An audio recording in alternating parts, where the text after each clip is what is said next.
The emergency transmission from Kepler 442b crackled through the communication array of the Zephyrian homeworld with unprecedented urgency. Ambassador Velthara's usually composed voice carried notes of pure terror as she addressed the Planetary Defense Council. "Honored counselors," she began, her translator struggling with a rapid, panicked speech. "I must report a catastrophic development regarding the human colonists. They have consumed the Apex Shadow Maw." A stunned silence fell over the council chamber. The Apex Shadow Maw was Kepler 442b's ultimate predator, a 12-foot-tall nightmare with obsidian claws, acidic saliva, and the ability to phase through solid matter. For 3,000 years, it had been the unchallenged ruler of the planet's food chain, forcing the native Zephyrians to build their entire civilization in the safety of the upper canopy. Elder Crickstal's crystalline form dimmed with disbelief. "Ambassador, surely you mean they were consumed by the Shadow Maw? These humans, despite their reputation, are merely biological entities. They cannot possibly—" "No, Elder," Velthara interrupted, her voice breaking with shock. "I witnessed it myself. They caught it. They killed it. And then—" She paused, struggling with the translator's limitations. "They held something they called a barbecue." The council chamber erupted in horrified chittering. The concept was so alien, so fundamentally wrong, that several counselors' bioluminescent patches flickered and died from sheer cognitive overload. "Impossible," whispered Defense Minister Corinth. "The Shadow Maw is incorporeal during its hunting phase. How could primitive humans even touch it?" Velthara's next words carried the weight of witnessed trauma.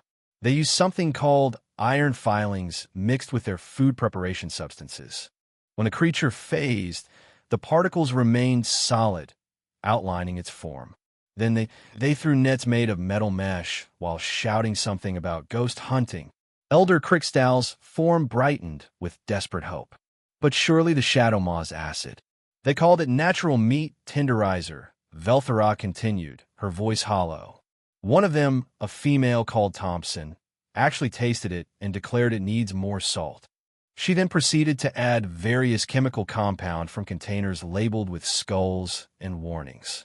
The council chamber fell in a horrified silence as the implications sank in. For millennia, the Shadow Maw had been the ultimate terror of their world. Zephyrian children were told stories of its unstoppable hunger, its reality-bending abilities, its perfect evolutionary design for killing. It was quite literally their boogeyman. "What happened next?" asked Elder Crickstal, though his tone suggested he dreaded the answer. "They prepared it using thermal energy and aromatic plant materials. The human called Martinez, the one they designate as Chef, said the acid made it incredibly tender and that the unique protein structure was unlike anything he'd ever tasted. They consumed it entirely, including the bones, which they ground into what they call calcium supplements." Minister Corintha's carapace rattled with terror. "But the toxins—" "The Shadow Maw's flesh is saturated with paralytic neurotoxins. The humans called it spicy," Velthara reported.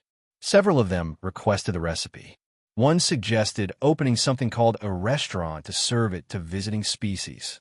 The ancient Elder Crickstal's form flickered with patterns unseen for generations. The deep blue of existential crisis mixed with the silver of dawning realization. "Ambassador," he said slowly, "what is the humans' assessment of the Shadow Maw's threat level?" There was a long pause before Velthara responded. "They have classified it as endangered and established a breeding program to ensure sustainable harvesting. They're calling it Kepler ghost meat and discussing export potential to other colonies." The council chamber erupted in chaos. Some counselors fainted, others began prayers to forgotten gods, and several started calculating the defensive capabilities required to keep humans away from their homeworld.